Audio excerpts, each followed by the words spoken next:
ওই কয়েকদিন আগে আমাদের এলাকার এক আওয়ামী লীগ নেতা আমার ফোন দিছে। লোকটা ইসলামপন্থী, বিলাসপুরের বড় মাহফিলটা করি না, এই মাহফিলের সভাপতি থাকে, মানে খুব মানে আওয়ামী লীগ নেতা। আমার ফোন দিছে হঠাৎ করে। আমি বলছি কি, মা তো পালাইলো এতিম গোলামের থুইয়া, কি অবস্থা? বাবা আর কইেন না, লজ্জা দিয়েন না। আমি বলছি কে? কয় বাবা আসলে সত্যি কথা কম কখন, আসলে কি জানেন, আমগরে এই ফুলাবানে পতন ঘটায় নাই, কেউ আন্দোলন করে পতন ঘটায় নাই, আওয়ামী লীগের উপরে আল্লাহর গজব পড়ছে। বিলাসপুরের আমার আমার আমি যে মাদ্রাসা পরিচালনা করি ওই মাদ্রাসার সভাপতি ছিল, এমনি আওয়ামী লীগের মানুষ হইলেও খুবই দিনদরদি মানুষ। মাহফিলে যখন আলেমদেরকে বাধা দিত উনি বিরোধিতা করতেন। কয় আসলে কেউ আমগর পতন করায় নাই, আমগর আল্লাহর গজব পড়ছে। তো এই যে উনি বুঝছে যে আলেমদেরকে এভাবে নির্যাতন নিপীড়ন করবার কারণে আল্লাহ পাক, যে আল্লাহ ফিরাউন নমরুদকে মশা দিয়া সাইজ করতে পারে, সে ছাত্র ঘরে দিয়া লেডি ফিরাউন হাসিনারে সাইজ করতে পারবো না? কি ফিরাউন? লেডি ফিরাউন। এই লেডি ফিরাউনকে আল্লাহ সাইজ করে দিয়েছে, সুবহানাল্লাহি ওয়া বিহামদিহি। তো আল্লাহ পাকের গজব কখন আসে?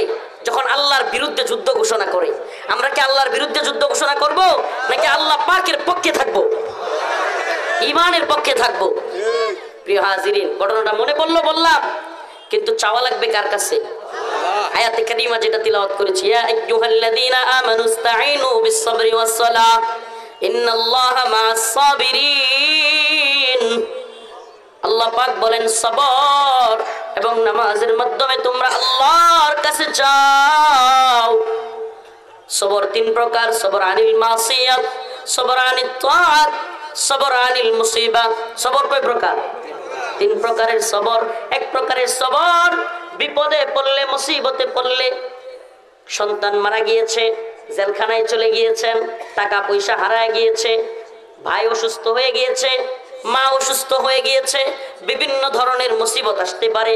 ওই সময় আল্লাহর কাছে প্রতিদান আশা করে, একমাত্র প্রতিদান দেওয়ার মালিককে, এই বিশ্বাস নিয়ে সবর করা, এটাকে বলে সবর আনিল মুসিবা, সবর আনিল।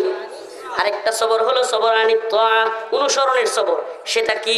কোরআন যা বলেছে, সুন্নাহ যা বলেছে, আমার ইচ্ছা হোক অনিচ্ছায় হোক।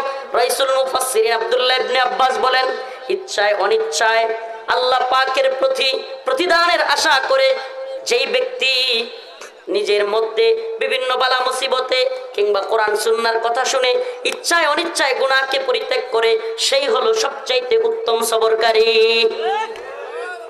উত্তম সবরকারী হইতে চান তো ইনশাআল্লাহ? হাদিসের মধ্যে আসছে, একদল লোক তখনও জান্নাতের এলান হয় নাই, হিসাব নিকাশ শেষ হয় নাই, জান্নাতের দিকে যাওয়া শুরু করবে। একদল লোক, জান্নাতের ফেরেশতা আটকাবে, এই তোমরা কই যাও? ফেরেশতাকে তাকে তারা বলবে, কেন আপনি কি জানেন না? আল্লাহ বলছে, ইন্নামা ইউওয়াফাস সাবিরুনা আজরাহুম বিগাইরি হিসাব। আল্লাহ নিজে বলছেন, সবরকারীদের জন্য বিনা হিসাবে আল্লাহর প্রতিদান রয়েছে। সুবহানাল্লাহ। সবরকারীদের জন্য আল্লাহর পক্ষ থেকে প্রতিদান কিভাবে আছে? হিসাব ছাড়া। তো আমরা তো সবরকারী ছিলাম, ইচ্ছায় অনিচ্ছায় গুনাহ করতে মন চাইলেও গুনাহ করি নাই, কোরআন সুন্নাহর কথা মেনেছি। এই ফজরের নামাজ ভীষণ কষ্ট হয়, ভীষণ কষ্ট হয় ফজরের সময়, শীতের দিনে। তবু আল্লাহর কথা মানতে গিয়া কম্বলটাকে ফেলে দিয়া এই ঠান্ডা পানি দিয়া ওযু করে নামাজ পড়েছি। সুবহানাল্লাহ। হে প্রিয় যুব সমাজ, নামাজ পড়বেন তো ইনশাআল্লাহ? নামাজ পড়বেন তো? নামাজ ছাড়বেন না তো? রাসূল বলেছেন, মান সাল্লা সালাতাল ফজর জিম্মাতুল্লাহ, যেই ব্যক্তি ফজরের নামাজ আদায় করলো সে আল্লাহর জিম্মায় চলে গেল। সুবহানাল্লাহ। কার জিম্মায়? আল্লাহর জিম্মায় চলে গেল। আমরা নামাজের মাধ্যমে, সবরের মাধ্যমে আল্লাহর কাছে চাইবো। কার কাছে? দুইটা উদাহরণ বললাম, আমি নিজের উদাহরণ বললাম।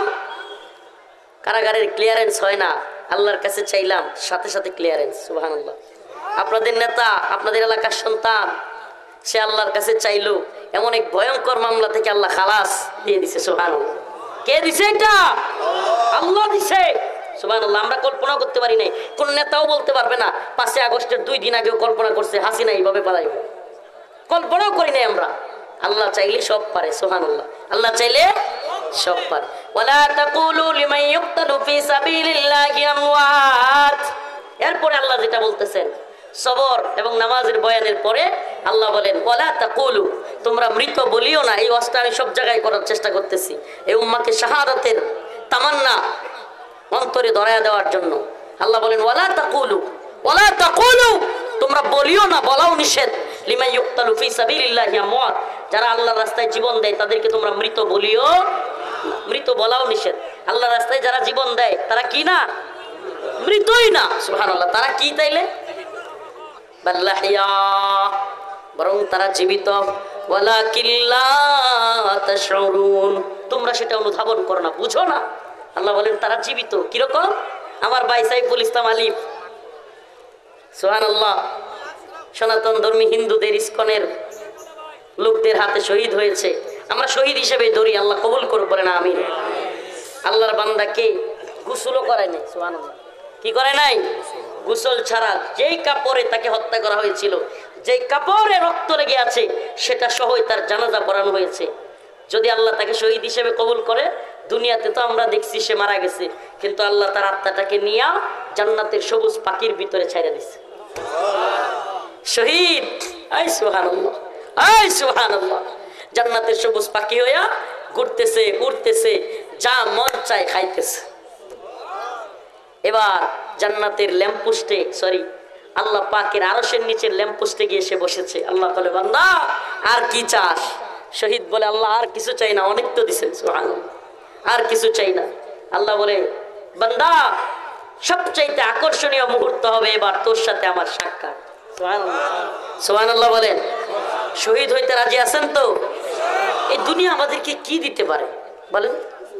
দুনিয়া কি দিতে পারে? এই যশ, খ্যাতি, টাকা পয়সা, বাড়ি গাড়ি চলে গেলে কিছুই থাকে? কিছুই থাকে? কিচ্ছু থাকে না। কত মানুষই তো চলে গেল, আমার আপনার আপনজন চলে গেল, আমরাও চলে যাব, আমরাও চলে যাব, কিন্তু দিনের জন্য কিছু করে যাব ইনশাআল্লাহ।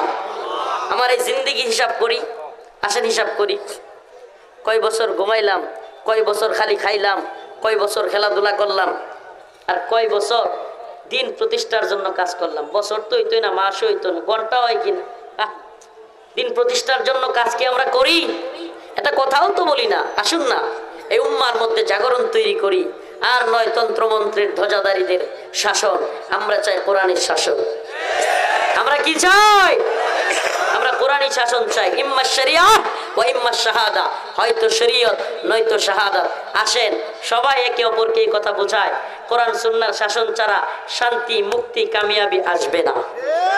শান্তি মুক্তি কামিয়াবির পথ কোরআনের পথ নাকি তন্ত্রমন্ত্রের পথ? হ্যাঁ, তন্ত্রমন্ত্রের পথে শান্তি মুক্তি কামিয়াবি নাই। একমাত্র পথ যেটা শান্তি মুক্তি কামিয়াবির, সেটা হলো কোরআনের পথ। এসব কোরআনের পথে সবাইকে দাওয়াত দিলাম। বোয়াপুরের মুসলমান, শরীরটা খুবই অসুস্থ, কিন্তু এই যে প্রোগ্রামে আসলে জুসে, বিশেষ করে হিন্দুত্ববাদীদের আস্ফালন দেখে শরীর আর অসুস্থ থাকে না। হিন্দুত্ববাদীদের এই আস্ফালন দেখলে মনে হয় এখনই তৈরি হয়ে যায়। আল্লাহর এই বান্দাদেরকে নিয়া, মুজাহিদদেরকে নিয়া